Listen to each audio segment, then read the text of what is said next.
En 1985, Philippe de Dieuleveux est mort au Zaïre, actuelle République démocratique du Congo, alors qu'il était en expédition avec d'autres personnes sur les lacs d'Inga. 6 de ses coéquipiers sont décédés avec lui, dont Richard Janel, photographe de Paris Match. Dans le cadre de l'Africa Raft, ils avaient pour projet de traverser l'Afrique d'Est en ouest en bateau pneumatique, ce qui représentait un parcours de 5000 km. Un défi presque impossible et jamais relevé auparavant, tant les courants sont dangereux et où le débit peut atteindre 80 000 m3 par seconde, comme nous l'apprend le nouveau numéro de Paris Match paru ce jeudi 9 février. 2 membres de l'équipe ont d'ailleurs renoncé à la dernière minute. Jean-Louis Amblard et le docteur François Laurenceau. Ils seront les seuls survivants. J'avais peur, je vous le dis franchement. On avait fait une reconnaissance en avion la veille. J'ai vu qu'au niveau d'Inga, ça bouillonnait beaucoup. J'avais demandé à l'équipe qu'on ne se jette pas comme ça dans ces rapides, mais qu'on aille en reconnaissance en longeant la rivière pour choisir la meilleure voie de navigation, rapporte aujourd'hui François Laurenceau à nos confrères. Mais la seule voie possible était de se jeter dedans ou rien. Une bavure militaire ? Les 2 embarcations, spécialement conçues pour l'expédition, se sont alors lancées. Mais malgré leur solidité, elles ont été emportées par les courants. Officiellement, les équipes sont mortes par noyade accidentelle mais les circonstances de leur disparition ont toujours posé de nombreuses questions. Beaucoup estiment qu'il s'agissait en réalité d'une bavure de l'armée zaïroise, dont Alexis de Dieuleveux, le neveu de Philippe de Dieuleveux.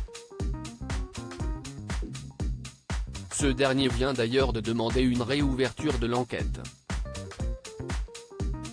Il a en effet déposé une plainte auprès du doyen des juges de Paris le 3 février dernier. En se replongeant dans l'affaire à cette occasion, Paris Match retient que le premier bateau a certainement bien été victime d'un accident, mais que cela est moins probable pour le deuxième, où se trouvait Philippe de Dieuleveux. Et pour cause, 2 jours après le drame, Jean-Louis Amblard et François Laurenceau ont rencontré un Zaïrois qui pensait avoir vu 3 hommes blancs débarquer d'un bateau échoué. D'autres témoignages approximatifs allaient dans ce sens. L'hypothèse d'une bavure est alors émise. Car, quelques semaines avant l'expédition, les services français alertaient d'une attaque imminente de mercenaires sur le barrage de Linga, une zone alors sous la menace d'intrusion de groupes armés.